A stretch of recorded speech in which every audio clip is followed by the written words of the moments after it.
Qızılşah Milli Kulinariya Çempionatına start verilib. Tədbir 31-ci Beynəlxalq Qida Sənayesi sərgisi Interfood Azərbaycan çərçivəsində keçirilir.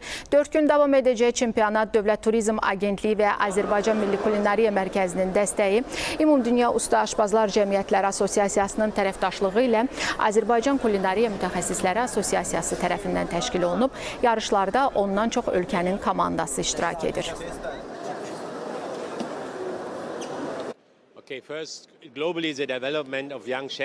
Qeyd edim ki, bizim işimizin prinsipləri uzun iş saatlarıdır. Mərkəzi Avropada gənc insanları kulinariyaya sövq etməkdə buna görə çətinlik çəkirik. Lakin sizin ölkənizdə gənclər ordusu var ki, onlar bütün bu iş prinsiplərini gözə almağa və aşbaz olmağa hazırdılar. Bu peşənin zirvəsinə ucalmaq istəyirlər. Bu isə sevindiricidir. Yarışma iştirakçıları bir çox istiqamətlər üzrə 100 ballıq sistemlə qiymətləndirilir. Burada təmizlikdən tutmuş, yemək bişirmə bacarıqlarına qədər bir sıra keyfiyyətlər daxildir.